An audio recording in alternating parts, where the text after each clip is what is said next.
तो गुरिंदर, वो वैष्णो देवी वाले टाइम के लिए भी तो माफी मांगेगा ना कि उसने इतनी कोशिश की पर वो उसकी जान नहीं बचा पाया। आई एम सॉरी परी, वैष्णो देवी की यात्रा वाले दिन भी मैं तुम्हें बचा नहीं पाया था। दिलजीत पार्वती के साथ साथ भाई संजू से भी बदला ले रहा है। यहाँ पर जैसे ही राजीव अंदर जाता है पार्वती को बचाने के लिए और वो उसको उठा के ले ही आ रहा होता है, लेकिन इतने में ना बाहर से भाई लॉक लगा देता है दिलजीत, और अब वो ये चाह रहा है कि पार्वती के साथ साथ ना संजू की भी मौत हो जाए। लेकिन भाई यहाँ पर नीति आती है। जब तुम पहाड़ी से लटकी हुई थी तो मुझे समझ में नहीं आया कि मैं क्या करूं। मैंने सोचा कि एक बड़ा सा पत्थर ढूंढ लेता हूँ ताकि उस पर रस्सी बांध के नीचे आके तुम्हें बचा लूं, लेकिन जब तक मैं पत्थर ढूंढता तब तक तुम।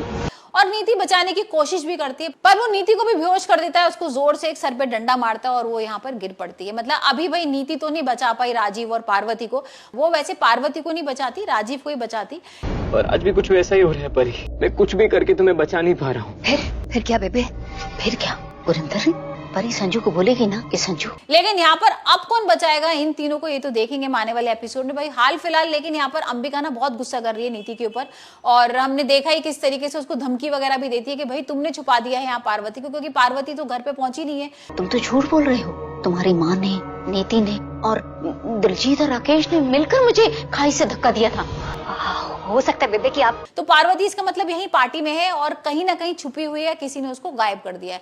अब यही सब पता लगाने के लिए ना पहले तो वो नीति को धमकी देती है और नीति को बोलती भी है कि तुमने कहा मेरी लड़की को कर दिया, मुझे बताओ नहीं तो मैं पुलिस को बुला लूंगी। जो कह रही है वो सही है, लेकिन ये भी तो हो सकता है कि संजू परी की बात का भरोसा ही ना करे, क्योंकि जब परी कहेगी उसे कि वो भी शामिल था उसे मारने में। और नीति यहाँ पर भाई कुछ बोलने को तैयार ही नहीं है और नीति बोल रही है कि मुझे क्या पता। यहाँ पर वो वेटर भी लेकर आ जाती है अंबिका, जिसको उसने पैसे देकर खरीदा था और बोला था कि भाई कोई भी पूछे ना कि पार्वती कहाँ है तो बोल देना कि पार्वती तो घर वापस चली। तो देखना वो उसका भरोसा नहीं करेगा। फिर हम भी कह सकते हैं कि जैसे परी ने तुम्हारा नाम लिया वैसे वो हमारा नाम ले रही है। तो यहाँ पर ये वेटर भी आ जाएगा, लेकिन जब वेटर को अंबिका लेकर आएगी तो वो मुकर जाएगा, बोलेगा नहीं ऐसा तो कुछ भी नहीं हुआ था, क्योंकि उसको नीति ने अच्छे वाले पैसे दिए हुए हैं, तो यहाँ पर वो कुछ भी नहीं बोलने वाला है।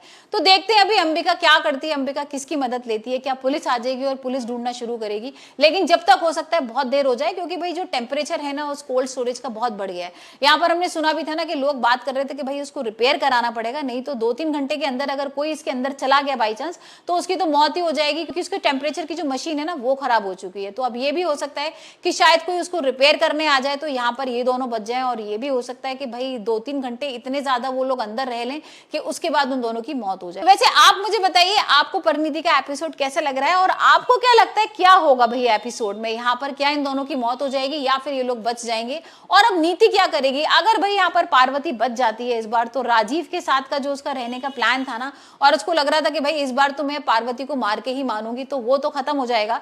तो यहाँ पर नीति क्या चाल चलने वाली है, और आपको भाई राजीव किसके संग अच्छा लगता है, नीति के साथ या पार्वती के साथ।